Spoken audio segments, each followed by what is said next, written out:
नमस्कार विद्यार्थी मित्रांनो. वक्रतुंड महाकाय सूर्यकोटी समप्रभ निर्विघ्नं कुरु मे देव सर्व कार्येषु सर्वदा. विद्येची आराध्य देवता श्री गणेश आणि माता सरस्वतीला वंदन करून आपण आजच्या अभ्यासाची सुरुवात करणार आहोत. आज आपण प्रॅक्टिस सेट 1.3 सोडवणार आहोत. पण नेहमीप्रमाणे प्रॅक्टिस सेट सोडवण्याच्या अगोदर आपण त्याचं एक्सप्लेनेशन आणि एक्झाम्पल्स जे सोडवून दिलेले असतात ते एकदा व्यवस्थित समजून घेणार आहोत. आतापर्यंत आपण लिस्टिंग मेथड आणि रूल मेथडने सेट कसे लिहायचे हे शिकलेलो आहोत. आता आपल्याला पुढे जायचं आहे आणि पुढे जाऊन वेन डायग्राम म्हणजे काय हे समजून घ्यायचं आहे. तर let's start. Venn diagram. Wien diagram म्हणजे काय तर जॉन वेन नावाच्या मॅथमॅटिशियन म्हणजे गणित तज्ज्ञाने या वेन डायग्रामचा शोध लावला. या डायग्राममध्ये सेट लिहिले जातात आणि ह्या डायग्रामॅटिकली सेटचा शोध जॉन वेन या शास्त्रज्ञाने लावला, म्हणून त्याला वेन डायग्राम असं म्हणतात. याआधी आपण जे सेट लिहित होतो ते लिस्टिंग मेथड प्रमाणे लिहित होतो किंवा रोस्टेड मेथड किंवा सेट बिल्डर फॉर्म मध्ये लिहित होतो. वेन डायग्राम सिस्टीम मध्ये आपल्याला जे सेट लिहायचे आहेत ते जॉमेट्रिकल शेप्स जे असतात म्हणजे तुमच्या भौमितिक रचना ज्या आहेत त्याच्यापैकी कोणत्याही शेपमध्ये तुम्हाला ते सेट लिहायचे. मग तो शेप ओव्हल असू शकतो, सर्कल असू शकतो, रेक्टँगल असू शकतो किंवा ट्रायंगल असू शकतो किंवा कोणताही शेप, आणि त्या शेपमध्ये तुम्हाला हे सेट लिहायचे. कोणता शेप घ्यायचं याचं काही कंपल्शन तुमच्यावरती नाही. तुम्ही कोणताही शेप घेऊन त्याच्यामध्ये हे सेट लिहू शकता. Let us understand the use of Venn diagram from the following example. आता वेन डायग्राम कसं लिहायचं आहे तो आपण या एक्झाम्पल मधून समजून घेऊया. इथे आपल्याला सेट दिलेला आहे A is equal to curly bracket 1 2 3 4 5 curly bracket complete. म्हणजे हा सेट आपल्याला लिस्टिंग मेथड मध्ये दिलेला आहे. आता तोच आपल्याला वेन डायग्राम मध्ये लिहायचा आहे आणि इथे वेन डायग्राम मध्ये लिहिण्यासाठी ओव्हल ह्या शेपचा उपयोग केलेला आहे. ओव्हल शेप मध्ये सेटचं नाव दिलेलं आहे कॅपिटल ए आणि हे जे काही एलिमेंट्स आहेत ते इथे आतमध्ये लिहिलेले आहेत 1 2 3 4 5. या पद्धतीने ओव्हल शेप मध्ये एलिमेंट लिहिल्यानंतर हा वेन डायग्राम तयार झाला. दुसरं एक्झाम्पल आपण बघूया. B is equal to curly bracket x slash -10 greater than equal to x less than equal to 0. X is an integers curly bracket complete. आता इथे काय सांगितलेलं आहे की इंटिगरचा सेट आपल्याला लिहायचा आहे. इंटिगरचा सेट जो आहे तो -0 आणि प्लस हा संपूर्ण सेट आपल्याला लिहिता येतो. पण इथे त्यांनी कंडिशन टाकलेली आहे की तो 0पेक्षा मोठा नसला पाहिजे आणि -10 पेक्षा लहान असला पाहिजे. सॉरी, -10 पेक्षा मोठा आणि 0पेक्षा लहान असला पाहिजे. ग्रेटर दॅन आणि लेस दॅन. मग असा सेट जर का आपल्याला लिस्टिंग मेथड मध्ये लिहायचा असेल तर आपण तो कर्ली ब्रॅकेट मध्ये डायरेक्ट लिहितो. पण आता इथे आपल्याला वेन डायग्राम मध्ये लिहायचं असल्यामुळे आपण वेन डायग्रामचा इथे आकृती काढलेली आहे. एक शेप घेतलेला आहे रेक्टँगल शेप. रेक्टँगल शेप मध्ये आपण सेटचं नाव लिहिलेलं आहे कॅपिटल बी आणि त्याच्यामध्ये जे काही एलिमेंट्स आहेत मग ते 0 -1 -2 -3 -4 -5 -6 -7 -8 -9 -10 म्हणजे ज्या इथे कंडिशन सांगितले त्या कंडिशन प्रमाणे येणारे एलिमेंट्स आपण ह्या रेक्टँगल मध्ये लिहिलेले आहेत. हेच आपल्याला वेन डायग्राम मध्ये करायचं आहे. जे अगोदर आपण कर्ली ब्रॅकेट मध्ये लिहित होतो किंवा जे आपण रूल मेथड मध्ये लिहित होतो त्याच्याऐवजी आपल्याला दिलेल्या कंडिशन प्रमाणे व्हेन डायग्राम म्हणजे कुठल्याही एका शेप मध्ये त्या शेपच्या आतमध्ये सेटचं नाव लिहून त्याचे एलिमेंट्स आपल्याला लिहायचे आहेत. यालाच आपण वेन डायग्राम असं म्हणतो. वेन डायग्रामच्या नंतर आपल्याला शिकायचं आहे सबसेट. आता सबसेट म्हणजे काय. तुमची संपूर्ण शाळा आहे आणि त्या शाळेमध्ये तुमचा एक 9वीचा वर्ग आहे किंवा 9वीचा क्लास आहे. मग शाळा ही झाली होल आणि तुमचा वर्ग हा त्याचा झाला सबसेट. थोडक्यात उदाहरण मी तुम्हाला दिलं त्याचप्रमाणे आपल्याला इथे समजून घ्यायचंय. If A and B are 2 given sets and every element of set B is also an element of set A then B is a subset of A. बघा समजून घ्या. दोन सेट आपल्याला दिले आहेत ए आणि बी, आणि बी सेटमध्ये जे काही एलिमेंट आहेत ते सर्व एलिमेंट जर का ए सेटमध्ये येत असतील तर आपल्याला कसं म्हणता येईल, B is a subset of A. पुढे जाऊया, which is symbolically written as B subset A. आता हा जो सिम्बॉल आहे तो आपल्याला झोपलेला यू आणि त्याच्या खाली अंडरलाईन अशा पद्धतीने लिहायचा आहे, B subset A. It is read as B is a subset of A और बी सबसेट ए. मग याचं वाचन आपण कसं करणार, बी is a subset of A और बी सबसेट ए. अशा पद्धतीने आपल्याला सबसेटचं वाचन करायचं आहे आणि त्याचं लिखाण सिम्बॉलिकली करायचं आहे. सबसेट आपण एक्झाम्पलने समजून घेऊया. इथे एक्झाम्पल 1 दिलेलं आहे, ए सेट. ए सेट मध्ये curly bracket 1 2 3 4 5 6 7 8 curly bracket complete, म्हणजे एकूण 8 एलिमेंट्स त्याच्यामध्ये दिलेले आहेत. बी सेट आपण बघूया, B set is equal to curly bracket 2 4 6 8 curly bracket complete, म्हणजे बी सेट मध्ये 4 एलिमेंट्स दिलेले आहेत. आता ए आणि बी मध्ये एकत्र बघूया तर ए मध्ये असणारे सगळे कंटेंट्स जे काही एलिमेंट्स आहेत ते बी मध्ये नाही आहेत, पण बी मध्ये असणारे सगळेच्या सगळे एलिमेंट्स आपल्याला ए मध्ये दिसतील. जसं 2 बी मध्ये पण आहे आणि ए मध्ये पण आहे, 4 बी मध्ये पण आहे आणि ए मध्ये पण आहे, 6 बी मध्ये पण आहे आणि ए मध्ये पण आहे, 8 बी मध्ये पण आहे आणि ए मध्ये पण आहे. याचा अर्थ बी मध्ये असणारे सगळेच्या सगळे एलिमेंट्स ए मध्ये असल्यामुळे आपण म्हणू शकतो बी सबसेट ए, किंवा असं म्हणू शकतो B is a subset of A. This can be represented by Venn diagram as shown above. आता हे वेन डायग्राम मध्ये आपण कसं दाखवायचं आहे, तर आपल्याला वेन डायग्रामचे 2 शेप घ्यायचे आहेत. आता इथे ए शेप घेतलेला आहे ओव्हल शेप मध्ये आणि बी साधारणपणे सर्कल शेप मध्ये घेतलेला आहे. बी चे कंटेंट्स आपण छोट्या सर्कल मध्ये म्हणजे आतल्या सर्कल मध्ये लिहिलेले आहेत, 2 4 6 8, 2 4 6 आणि 8. आता याच्या व्यतिरिक्त म्हणजे बी सेटच्या व्यतिरिक्त जे उरलेले एलिमेंट्स ए सेट मधले आहेत ते आपण बाहेरच्या सर्कल मध्ये ए ह्या डायग्राम सेट मध्ये लिहिलेले आहेत. मग ते उरलेले कुठले आहेत, तर 1 3 5 आणि 7. म्हणजेच काय, तर व्हेन डायग्राम लिहिताना आपल्याला ए चा सेट वेगळा आणि बी चा सेट वेगळा लिहिण्याची आवश्यकता पडत नाही. तर एकाच डायग्राम मध्ये 2 वेगवेगळे सर्कल किंवा 2 वेगवेगळे ट्रायंगल किंवा एक सर्कल आणि एक ट्रायंगल असे कोणतेही शेप्स घेऊन आपण ते डायग्राम्स लिहू शकतो. तर हे तुमच्या लक्षात आलं असेल. पुढे जाऊया, इथे आपल्याला ऍक्टिव्हिटी सांगितलेली आहे, set of students in a class and set of students in the same class who can swim are shown by Venn diagram. म्हणजे एकाच क्लासमधले एकाच वर्गामधले विद्यार्थी, त्यातील काही विद्यार्थी आहेत ते स्विम म्हणजे पोहतात, म्हणून आपल्याला काय करायचं आहे, संपूर्ण शाळेतल्या वर्गातल्या विद्यार्थ्यांचा एक सेट करायचा आहे आणि स्विम करणाऱ्या मुलांचा सबसेट करायचा आहे. तर तो इथे आपल्याला एका शेपमध्ये जॉमेट्रिकल शेपमध्ये दाखवलेला आहे.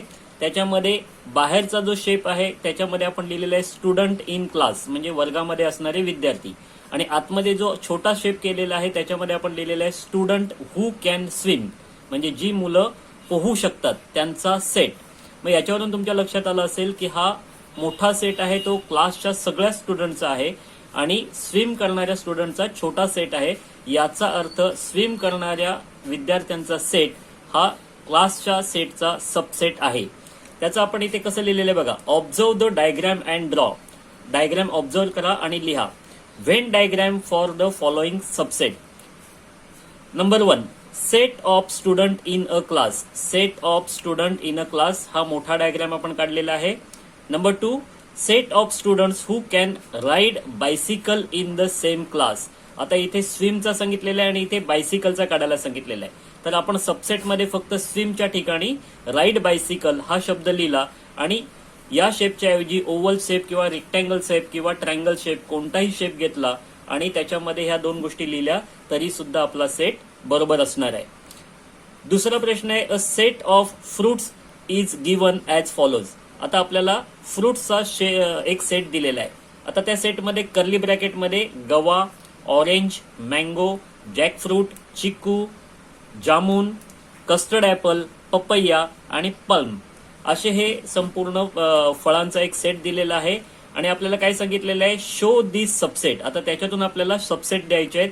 कोणते द्यायचे आहेत, तर पहिला सबसेट द्यायचा आहे फ्रूट विथ 1 सीड म्हणजे याच्यामध्ये एक सीड असणारे सेट फळांचा सेट आपल्याला वेगळा लिहायचा आहे. त्याच्यानंतर fruits with more than one seed म्हणजे एकापेक्षा जास्त सीड्स म्हणजे बिया, तर जास्त सीड्स असणाऱ्या फळांचा एक वेगळा सेट आपल्याला बनवायचा आहे. म्हणजे एकूण फळांचा सेट आपल्याला दिलेला आहे आणि ह्या सेटमधून आपल्याला 2 छोटे छोटे सबसेट तयार करायचे आहेत. ते आपण प्रॅक्टिकली करून बघूया. फळांचा सेट आपल्याला दिलेला आहे आणि त्याच्यातून आपल्याला 1 सीड्स असणारी फळं आणि अनेक सीड्स असणारी, मोर दॅन 1 सीड्स असणारी फळं असा वेगवेगळा सबसेट तयार करायचा आहे. आता आपल्याला माहिती आहे की गवा म्हणजे पेरूमध्ये एक सीड आहेत का अनेक सीड आहेत, तर ते अनेक सीड आहेत म्हणून आपण तो मल्टिपल सीड्स मध्ये घेणार गवा. ऑरेंज म्हणजे संत्र्यामध्ये सुद्धा अनेक बिया असतात म्हणून आपण तो मल्टिपल सीड्स मध्ये घेणार. त्याच्यानंतर मँगो म्हणजे आंब्यामध्ये नक्कीच माहिती आहे की एकच सीड आहे म्हणून आपण तो सिंगल सीड मध्ये घेणार. जॅकफ्रूट म्हणजे फणसामध्ये अनेक बिया आहेत म्हणून आपण जॅकफ्रूट मल्टिपल सीड्स मध्ये घेणार. चिकू मध्ये सुद्धा 2 किंवा 3 सीड्स असतात म्हणजे एकापेक्षा जास्त आहेत म्हणून तो आपण मल्टिपल सीड्स मध्ये घेणार. चिकू. त्यानंतर आहे जामून आपल्याला माहिती आहे की जांभळामध्ये एकच बी असते म्हणून आपण तो सिंगल सीड मध्ये घेणार. त्याच्यानंतर कस्टर्ड ऍपल म्हणजे सीताफळ. आता सीताफळामध्ये सुद्धा अनेक बिया असतात म्हणून आपण त्याला मल्टिपल सीड्स मध्ये घेणार.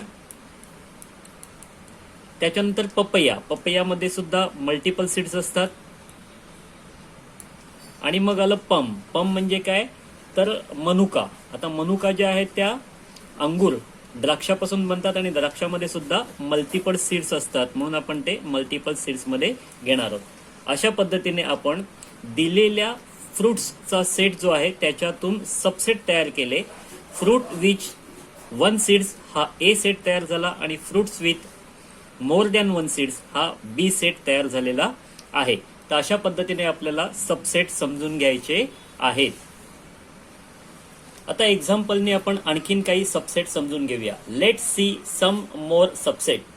Example 2, N for natural set. मग N is equal to set of natural numbers आणि I is equal to integers म्हणून I is a set of integers. आता इथे काय दिलेलं आहे, एन सबसेट आय म्हणजेच नॅचरल सेट सबसेट आय म्हणजेच इंटिगर्स. तर आपल्याला माहिती आहे की इंटिगर्स मध्ये -0 आणि प्लस अशा सर्व संख्या येतात आणि नॅचरल सेटमध्ये 1 पासून सुरू होऊन पुढे सर्व संख्या येतात. याचाच अर्थ नॅचरल नंबर सेट हा इंटिगर नंबर सेटचा सबसेट आहे. हे आपल्याला इथे समजून घ्यायचं आहे. त्यांनी तिथे रिझन दिलेलं आहे, because all natural numbers are integers. सर्वच्या सर्व नॅचरल नंबर हे इंटिगर्स असतात. पुढचं एक्झाम्पल आपल्याला समजून घ्यायचं आहे. P is equal to curly bracket x oblique x is square root of 25 curly bracket complete. म्हणजे हा सेट असा असणार आहे की जो 25चा रूट असणार आहे, 25चा रूट असणार आहे. आता 25चे रूट म्हणजे काय, -5 किंवा +5. मग 25चे रूट आहेत -5 किंवा +5, त्याचा आपण पी हा सेट तयार केला. दुसरा सेट आपल्याला दिलेला आहे S is equal to curly bracket y oblique y belongs to integers -5 greater than equal to y less than equal to 5. ठीक आहे, म्हणजे हा जो सेट आहे तो -5 पेक्षा मोठा असणार आहे आणि +5 पेक्षा लहान असणार आहे. मग तो जर का सेट आपण एस तयार केला तर कर्ली ब्रॅकेटमध्ये -5 -4 -3 -2 -1 0 1 2 3 4 5 कर्ली ब्रॅकेट कम्प्लीट. म्हणजे आपल्याला इथे जे दिलेले आहेत ते फॉर्म आपल्याला 2 वेगवेगळे दिलेले आहेत. बघा इथे रूल मेथड प्रमाणे दिलेले आहेत आणि तेच आपण लिस्टिंग मेथड प्रमाणे इथे लिहून घेतलेले आहेत. याचा अर्थ आपल्याला इथे समजून घ्यायचं आहे की एस या सेटमध्ये असणारे जे काही एलिमेंट्स आहेत आणि पी सेटमध्ये असणारे एलिमेंट्स आहेत, तर पी सेटमध्ये असणारे -5 आणि +5 एस सेटमध्ये आहेत. म्हणून आपण म्हणू शकतो की पी हा एस चा सबसेट आहे. रिमेंबर दिस, या गोष्टी आपल्याला लक्षात ठेवायच्या आहेत. Number 1, every set is subset of itself. प्रत्येक सेट हा स्वतःचा सबसेट असतो. That is a subset A, म्हणजे ए हा स्वतःचाच सबसेट असणार आहे. Number 2, empty set is a subset of every set. Empty set म्हणजे रिकामा सेट. आता रिकामा सेट हा सगळ्याच सेटचा सबसेट असणार आहे. That is equal to empty set subset of A. त्याच्यानंतर if A is equal to B, म्हणजे ए सेट जर का बी सेट इक्वल टू असतील, समान असतील, तर ए बी चा सबसेट आहे आणि बी ए चा सबसेट आहे, म्हणजे दोघे एकमेकांचे सबसेट आहेत. Fourth, if A subset B and B subset A, then A is equal to B. म्हणजे इथे आहे तेच आपल्याला इथे रिव्हर्स मध्ये सांगितलेलं आहे. ए जर का बी चा सबसेट असेल आणि बी जर का ए चा सबसेट असेल, याचा अर्थ दोन्हीमध्ये समान एलिमेंट्स असल्यामुळे ते दोन्ही सेट इक्वल असणार आहेत. तर ह्या 4 गोष्टी किंवा हे 4 कंडिशन्स, ह्या गोष्टी आपल्याला नीट लक्षात ठेवायच्या आहेत, समजून घ्यायच्या आहेत. एक्झाम्पल बघा, if A is equal to 1 3 4 7 8 curly bracket complete. आता याच्यातून आपल्याला ए चे सबसेट तयार करायचे आहेत. म्हणजे हा एक आपल्याला सेट दिलेला आहे आणि त्याच्यातून आपल्याला सबसेट तयार करायचे आहेत. मग ए चा सबसेट तयार करण्यासाठी आपण यातील कोणतेही एलिमेंट्स घेऊन त्याचे सबसेट तयार करू शकतो. मग याच्यातून आपण 2 एलिमेंट घेऊ शकतो, 3 घेऊ शकतो, 4 घेऊ शकतो, किंवा 5 एलिमेंट आपण उलट सुलट घेऊ शकतो, कारण ए चा ए हा सबसेट असू शकणार आहे. म्हणून आपण इथे एक्झाम्पलसाठी P is equal to curly bracket 1 3, मग 1 3 चा एक सबसेट बनवला. टी इज इक्वल टू 5 7 8, म्हणून 4 7 आणि 8 त्याचा एक सबसेट तयार केला. व्ही इज इक्वल टू 1 4 8 याचा एक सबसेट तयार केला. S is equal to 1 4 7 8. अशा पद्धतीने आपण 2 एलिमेंट्स, 3 एलिमेंट्स आणि 4 एलिमेंट्स घेऊन एका सेटचे अनेक सबसेट तयार केले. अशा पद्धतीने आपल्याला सबसेट तयार करता येतात. In this way many subset can be written. Right 5 more subset of set A. आता अशा पद्धतीने तुम्ही आणखीन 5 सबसेट लिहायचे आहेत. मी तुम्हाला सांगितल्याप्रमाणे हे 5 एलिमेंट घेऊन तुम्ही आणखीन वेगवेगळे सेट तयार करू शकता. ते तुम्ही करून बघायचे आहेत. इथे आपल्याला एक ऍक्टिव्हिटी दिलेली आहे. Every student should take 9 triangles sheet of paper and 1 plate. Number from 1 to 9 should be written on each triangle. Everyone should keep some numbers triangle in the plate. Now the triangles in each plate form a subset of the set of number from 1 to 9. याचा अर्थ काय की मुलांनी एक group तयार करायचा आहे आणि त्यांनी 9 ट्रायंगल्स तयार करायचे आहेत. हे 9 ट्रायंगल्स आपण कसले तयार करणार, तर आपल्याला कार्ड पेपरचे तयार करायचे आहेत आणि एक प्लेट घ्यायची. प्रत्येक विद्यार्थ्यांनी 9 ट्रायंगल्स तयार करायचे. प्रत्येकाने वेगवेगळी प्लेट घ्यायची आणि त्या 9 पैकी काही ट्रायंगल्स प्रत्येक विद्यार्थ्यांनी घ्यायचे आहेत. जसं इथे दाखवलेलं आहे, सुजाताने 5 ट्रायंगल्स घेतलेत, हमीदने 4 ट्रायंगल्स घेतलेत, मुक्ताने 3 ट्रायंगल्स घेतलेत, नंदिनीने 9 ट्रायंगल घेतलेत आणि जोसेफनी 4 ट्रायंगल घेतलेत. तर अशा पद्धतीने प्रत्येकाने 9 ट्रायंगल तयार केले, पण त्यांनी त्यांच्या प्लेटमध्ये घेताना वेगवेगळे ट्रायंगल्स घेतलेले आहेत. आता याच्यावरून आपल्याला काय शिकायचं आहे, तर याच्यावरून आपल्याला लक्षात येईल की नंदिनीने 9च्या 9 ट्रायंगल घेतले, म्हणजे नंदिनीचा सेट हा पूर्ण सेट आहे. त्यानंतर मुक्ताने कमीत कमी ट्रायंगल घेतलेत, म्हणजे 3 ट्रायंगल घेतलेत. मग मुक्ताचा प्लेट आहे ती कमी ट्रायंगलवाला प्लेट आहे. याचा अर्थ मुक्ताची प्लेट जी आहे ती हमीदच्या प्लेटची सबसेट होऊ शकते. मुक्ताची प्लेट आहे ती सुजाताच्या प्लेटची सबसेट होऊ शकते. मुक्ताची प्लेट आहे ती जोसेफच्या प्लेटची सबसेट होऊ शकते, किंवा मुक्ताची प्लेट आहे ती नंदिनीच्या प्लेटची सबसेट होऊ शकते, कारण ती सगळ्यात कमी आहे. त्याच्यानंतर आपण बघूया, हमीद आणि जोसेफ हे एकमेकांचे सबसेट होऊ शकतात, कारण दोघांकडे 4 ट्रायंगल्स आहेत आणि इक्वल ट्रायंगलचे सबसेट करता येतात, म्हणजे हे दोन्ही एकमेकांचे सबसेट आहेत. त्याचप्रमाणे हमीद आणि जोसेफचे जे प्लेट आहेत ते सुजाताच्या प्लेटचे सबसेट आहेत, नंदिनीच्या प्लेटचे सबसेट आहेत. त्यानंतर पुढे जाऊया, सुजाताच्या प्लेटमध्ये 5 ट्रायंगल्स ट्रायंगल्स आहेत आणि नंदिनीच्या प्लेटमध्ये 9 ट्रायंगल्स आहेत. मग याचा अर्थ सुजाताची प्लेट जी आहे ती नंदिनीच्या प्लेटची सबसेट आहे. अशा पद्धतीने थोडीशी प्रॅक्टिकल वेने आपल्याला समजून घ्यायचं आहे आणि ते इथे समजून सांगण्याचा प्रयत्न केलेला आहे. पुढे आणखीन एक एक्झाम्पल आपल्याला दिलेले आहेत, काही सेट आपल्याला दिलेले आहेत आणि त्याच्या खाली काही प्रश्न विचारलेले आहेत. बघा, set A is equal to curly bracket -2 -4 -2 0 2 4 6 curly bracket complete. Set B is equal to curly bracket 1 2 3 unlimited curly bracket complete. Set C -12 -6 0 6 12 18 curly bracket complete. Set D -8 -4 0 4 8 curly bracket complete. Set I -3 -2 -1 0 1 2 3 4 curly bracket complete. आता हे set आपण पहिल्यांदा समजून घेऊया. ए जो आहे तो 2 चा टेबल आहे, प्लस आणि मायनस. बी जो आहे तो नॅचरल नंबरचा सेट आहे, 1 पासून सुरू आणि अनलिमिटेड. सी जो आहे तो 6 चा टेबल आहे, प्लस आणि मायनस मध्ये. डी जो आहे तो 4 चा टेबल आहे, प्लस आणि मायनस मध्ये. आणि आय जो आहे तो सर्व प्रकारचे इंटिगर्स आहेत, म्हणजे शून्य पण आहे, मायनस संख्या पण आहेत आणि प्लस संख्या पण आहेत. तर हे जर का आपल्याला समजलं असेल तर आपण खाली दिलेले जे प्रश्न आहेत ते समजून घेऊया. बघा, पहिली कंडिशन दिलेली आहे, A is a subset of B C आणि डी. आता ए मध्ये असणारे सगळे कंटेंट्स बी मध्ये आहेत का, तर नाही. सी मध्ये आहेत का, तर नाही. डी मध्ये आहेत का, नाही. कारण ए मध्ये -4 -2 0 2 4 6 हे एलिमेंट्स आहेत.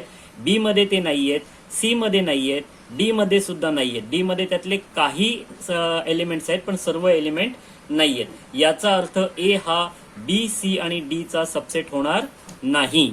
त्याचप्रमाणे दुसरा प्रश्न विचारलेला आहे, B is a subset of all the set which are given below. आता इथे बी दिलेलं आहे. बी मध्ये आपण नॅचरल नंबर 1 2 3 घेतलेले आहेत, ते अनलिमिटेड असणार आहेत. मग हे अनलिमिटेड जे काही नंबर्स आहेत ते ए चा सबसेट होऊ शकतात का, तर नाही. बी चा सबसेट होऊ शकतात का, सॉरी डी चा सबसेट होऊ शकतात का, नाही. सी चा सबसेट होऊ शकतात का, नाही.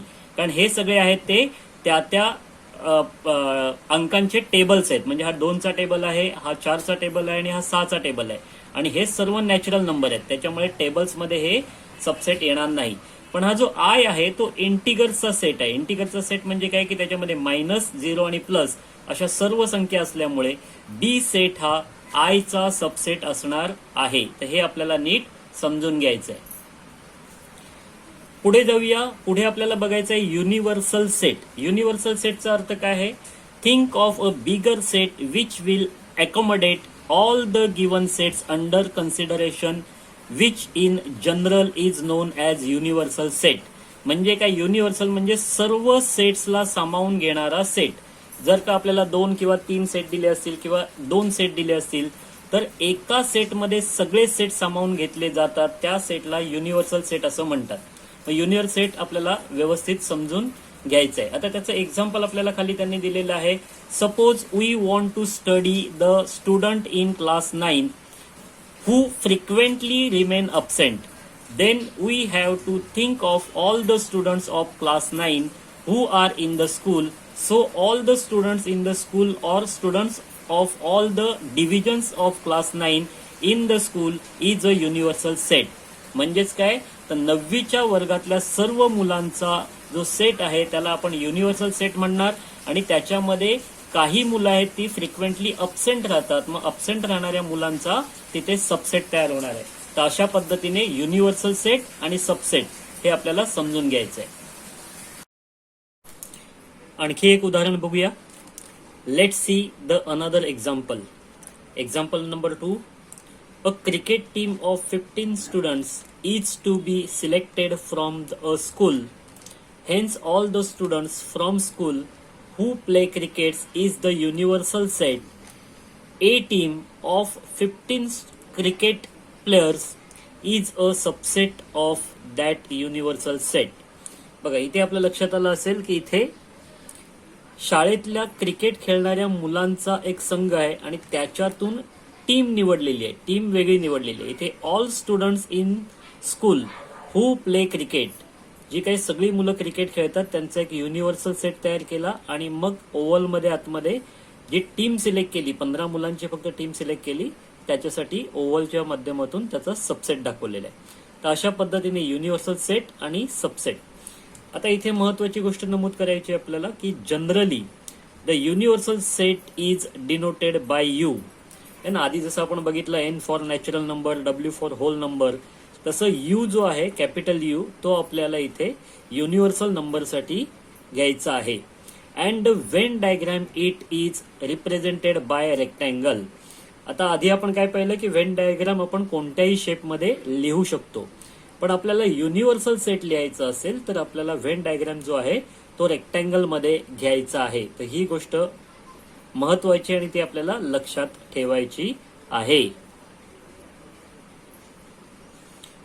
Complement of sets. आता आपल्याला कॉम्प्लिमेंट ऑफ सेट बघायचंय. Suppose U is an universal set if B subset U, then the set of all elements in U which are not in set B is called the complement of B. It is denoted by B, comma or B छोटा c. इथे आपल्याला सांगितलेलं आहे की U हा universal set आहे आणि B हा युनिव्हर्सल सेटचा सबसेट आहे. ठीक आहे. अशा वेळेला U या युनिव्हर्सल सेट मधले सगळे एलिमेंट्स जे बी युनिव्हर्सल सेटमध्ये नाहीयेत, जे बी सेटमध्ये नाहीयेत, कारण सबसेट बी म्हणजे लहान सेट असणार आहे, युनिव्हर्सल सेट हा मोठा सेट असणार आहे. तर जे त्या बी ह्या सेटमध्ये नाहीयेत त्यांना कॉम्प्लिमेंट ऑफ बी असं म्हणतात. म्हणजेच ते लिहिताना आपल्याला बी वरती एक छोटा डॉट अशा पद्धतीने लिहायचंय किंवा बी च्या वरती एक सी अशा पद्धतीने लिहायचंय. तर आता आपण हे नीट समजून घेऊया उदाहरणातून. बघा, B dot is define as follows. कसं फॉलो करायचं तर बी कॉम्प्लिमेंट, याला आपण कॉम्प्लिमेंटच म्हणूया, म्हणजे स्लॅश वगैरे म्हणायची गरज नाही. B complement is equal to curly bracket x slash x belongs to universal and x not belong to B curly bracket complete. आता इथे काय सांगितलेलं आहे की B complement is equal to, म्हणजे बी कॉम्प्लिमेंट म्हणजेच एक्स हा एक युनिव्हर्सल सेट आहे, बिलॉंग्स टू युनिव्हर्सल सेट म्हणजे युनिव्हर्सल सेट आहे, and x not belong to B, पण या एक्स मध्ये जे काही एलिमेंट्स आहेत ते बी मध्ये नसणारे असणार आहेत, ते बी मध्ये नसतील. आता हे आपण व्यवस्थित डायग्रामच्या माध्यमातून समजून घेऊया म्हणजे तुम्हाला ते अजून क्लिअर होतील. बघा, एक्झाम्पल नंबर 1, U हा जो युनिव्हर्सल सेट आहे त्याच्यामध्ये 1 2 3 4 5 6 7 8 9 10 हे युनिव्हर्सल सेट मधले नंबर आहेत आणि A हा दुसरा सबसेट आहे ज्याच्यामध्ये 2 4 6 8 10 म्हणजे 2 4 6 8 आणि 10 हे नंबर आहेत. मग आता इथे आपल्याला क्लिअर होतंय की A जो आहे तो युनिव्हर्सल सेटचा म्हणजे U चा सबसेट आहे. आता सबसेट आहे तर आपण लिहिताना कसं लिहिणार, तर सबसेट आपण इथे घेतलेला आहे सर्कल मध्ये. ठीक आहे ना, सर्कल मध्ये घेतलेलं आहे, त्याच्यात 2 6 4 8 आणि 10 हे A सेट मधले एलिमेंट्स आपण घेतले. त्याच्यानंतर युनिव्हर्सल सेट मध्ये उरलेले जे एलिमेंट्स आहेत, आता उरलेले एलिमेंट्स कोणते आहेत तर 1 3 5 7 आणि 9 हे उरलेले एलिमेंट्स आपण A मध्ये घेतले जो युनिव्हर्सल सेट आहे. आता इथे आपल्याला A हा कॉम्प्लिमेंट कसा दाखवायचा आहे तर जो बी सेट A हा जो युनिव्हर्सल आपल्याला सर्कलमध्ये ओव्हलमध्ये जो सेट दिसतोय त्याच्यामध्ये जे एलिमेंट आहेत त्याच्या व्यतिरिक्त जे राहिलेले बाहेरचे एलिमेंट आहेत त्याला म्हणतात A कॉम्प्लिमेंट. म्हणजे A हा एक सेट आहे आणि त्याच्या व्यतिरिक्त उरलेले जे युनिव्हर्सल मधले सेट्स मध्ये एलिमेंट्स आहेत त्याला म्हणतात A चा कॉम्प्लिमेंट. मग आता इथे A कॉम्प्लिमेंट काय होणार 1 3 5 7 9 1 3 5 7 9. तर इथे तुमच्या लक्षात यायला पाहिजे की A सेट जो आहे त्या सेटच्या व्यतिरिक्त उरलेले जे एलिमेंट्स आहेत जे युनिव्हर्स मध्ये आहेत त्यांना A कॉम्प्लिमेंट असं म्हणतात. आता हे पहिल्या उदाहरणात आपण बघितलं, अशी तुम्ही एक एक करून उदाहरणं बघत गेलात की तुमच्या ते लक्षात येणार आहे. चला आणखीन एका एक्झाम्पल मधून समजून घेऊया. Example number 2, suppose universal set म्हणजेच U, त्याच्यामध्ये एलिमेंट्स आहेत 1 3 9 11 13 18 आणि 19 हे एलिमेंट्स आहेत U मधले. आणि दुसरा सेट आहे B, त्याच्यामधले एलिमेंट्स आहेत 3 9 11 आणि 13 म्हणजेच एक 4 एलिमेंट्स आहेत आणि इकडे आपल्याला 7 एलिमेंट दिसत आहेत. ओके, तर हे जे 4 एलिमेंट आहेत ते आपण ओव्हल मध्ये दाखवलेले आहेत व्हेन डायग्राम मध्ये. ठीक आहे, हा बी सेट आहे त्याच्यामध्ये 3 9 11 आणि 13 हे एलिमेंट्स आलेले आहेत. आता हे 4 एलिमेंट्स सोडून युनिव्हर्सल सेटमध्ये जे उरलेले एलिमेंट्स आहेत म्हणजेच 1, 18, 118 आणि 19 हे जे आहेत ते आपण बाहेरच्या म्हणजे युनिव्हर्सल सेटमध्ये लिहिलेले आहेत. आता ह्या बी सेटमध्ये असलेले एलिमेंट सोडून जे उरलेले एलिमेंट युनिव्हर्सल मध्ये आहेत ते आहेत बी कॉम्प्लिमेंट. बघा B complement is equal to 118 आणि 19. म्हणजे ह्या बी सेटमध्ये जे एलिमेंट्स नाही आहेत पण युनिव्हर्स मध्ये आहेत अशा एलिमेंट्सला बी चा कॉम्प्लिमेंट असं म्हणतात. ते इथे तुम्हाला आता लक्षात आलं असेल. आता येथे त्यांनी सांगितलेलं आहे find B complement bracket complement. म्हणजे आता बी चा कॉम्प्लिमेंट आणि त्याचा कॉम्प्लिमेंट आपल्याला शोधून काढायचा आहे. तर बघा जर का बी चा कॉम्प्लिमेंट हा उरलेले एलिमेंट असतील तर या उरलेल्या एलिमेंटचा कॉम्प्लिमेंट कोण असणार आहे तर बी असणार आहे. थोडक्यात आपल्याला काय बघायचं आहे की जर का हा बी सेट चा कॉम्प्लिमेंट बी कॉम्प्लिमेंट आहे तर बी कॉम्प्लिमेंटचा कॉम्प्लिमेंट हा बी सेट असणार आहे. ठीक आहे ना. आता हे मी तुम्हाला थोडंसं प्रॅक्टिकल करून दाखवतो म्हणजे तुमच्या लक्षात येईल. इथे आपण थोडंसं प्रॅक्टिकली समजून घेऊया. युनिव्हर्सल सेट यू 1, 3, 9, 11, 13, 18 आणि 19 आणि सेट बी 3, 9, 11, 13. आता युनिव्हर्सल सेट म्हणजे यू सेटमध्ये आणि बी सेटमध्ये जर आपण बघितलं तर बी हा यू चा पहिल्यांदा सबसेट आहे म्हणून बी सबसेट यू असं आपण म्हणूया. आता हा सबसेट आहे याचा अर्थ बी ह्या सेटमध्ये जे काही एलिमेंट्स आहेत ते यू मध्ये आहेत आणि यू मध्ये काही जास्तचे एलिमेंट्स आहेत. मग जे बी सेटमध्ये एलिमेंट आहेत ते आपण सर्कलमध्ये लिहिले आणि सर्कलमध्ये लिहिल्यानंतर उरलेले जे एलिमेंट्स होते ते आपण रेक्टँगल मध्ये लिहिले. मग जेव्हा ते उरलेले एलिमेंट्स आहेत 1, 18 आणि 19 ह्या उरलेल्या एलिमेंट्सला बी चा कॉम्प्लिमेंट असं म्हणतात. म्हणजे हा सेट आहे बी जो सर्कलमध्ये आहे आणि उरलेल्या संख्यांचा जो काही सेट आहे त्याला आपण म्हणतो बी चा कॉम्प्लिमेंट.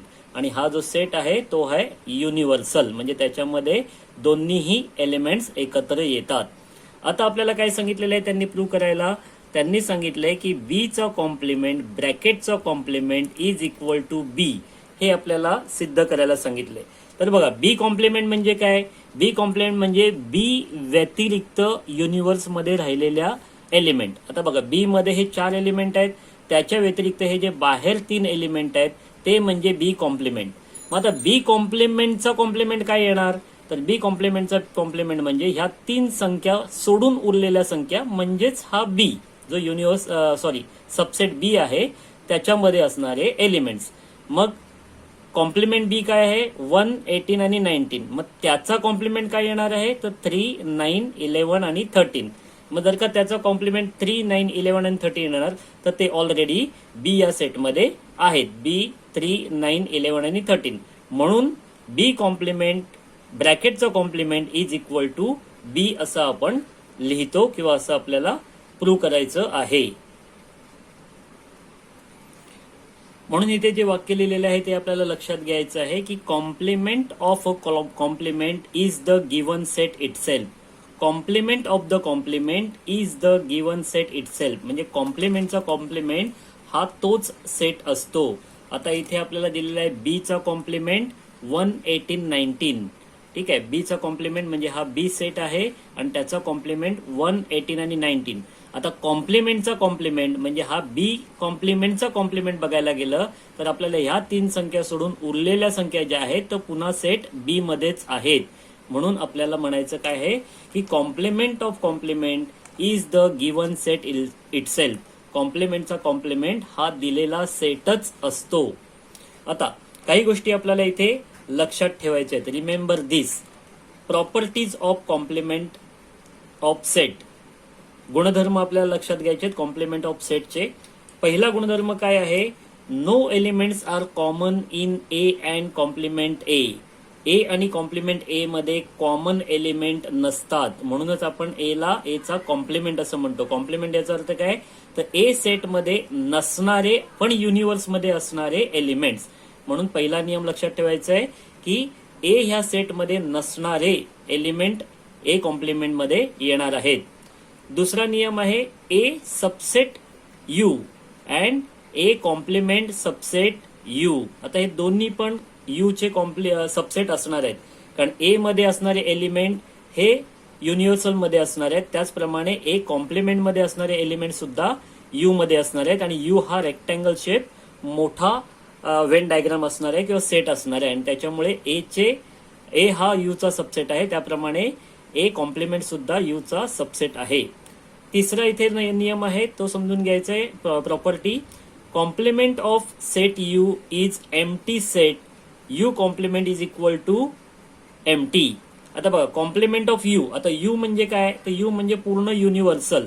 आता युनिव्हर्सल सेटमध्ये सगळे एलिमेंट आले, मग त्याचा जर का आपल्याला कॉम्प्लिमेंट लिहायचं असेल तर तो बाय डिफॉल्ट एम्प्टी सेट असणार आहे, कारण युनिव्हर्सल मधले सगळे एलिमेंट आपण घेतले तर शिल्लक कोणताच एलिमेंट राहणार नाही. म्हणून युनिव्हर्सल सेटचा कॉम्प्लिमेंट सेट हा 0 असणार आहे. चौथा नियम आहे complement of empty set is U then U then 0 complement is equal to U. आता इथे पुन्हा तोच उलट्या अर्थाने सांगितलेला आहे की जर का यू चा कॉम्प्लिमेंट आपल्याला शून्याचा कॉम्प्लिमेंट आपल्याला लिहायचं असेल तर 0 म्हणजे युनिव्हर्सलच्या बाहेरच्या संख्या. आता बाहेरच्या संख्या आपल्याला माहित नाहीयेत किंवा एलिमेंट आपल्याला माहित नाहीयेत, तर मग त्याचा कॉम्प्लिमेंट काय येणार आहे, तर युनिव्हर्सलच्या आतमध्ये असणाऱ्या संख्या म्हणजेच यू. तर हे 4 नियम आहेत जे आपल्याला व्यवस्थित समजून घ्यायचे आहेत. आतापर्यंत आपण प्रॅक्टिस सेट नंबर 1.3 च्या अगोदर दिलेले एक्झाम्पल सोडवले, त्याचे काही नियम जे सांगितलेले आहेत ते आपण समजून घेतले. आता या नियमांच्या आधारे आणि ह्या एक्झाम्पलच्या आधारे आपल्याला प्रॅक्टिस सेट 1.3 सोडवायचा आहे. जर का तुम्ही हा व्हिडिओ व्यवस्थित बघितलात, यातले सगळे कन्सेप्ट क्लिअर करून घेतलेत, तर तुम्हाला प्रॅक्टिस सेट 1.3 नक्की सोडवता येईल, अतिशय सोप्या पद्धतीने सोडवता येईल. पुढच्या व्हिडिओमध्ये मी तुम्हाला प्रॅक्टिस सेट 1.3 प्रॅक्टिकली सोडवून दाखवणार आहे. तर हा व्हिडिओ तुम्ही पुन्हा पुन्हा बघा, म्हणजे तुमचे कन्सेप्ट नक्की क्लिअर होतील. खूप खूप धन्यवाद.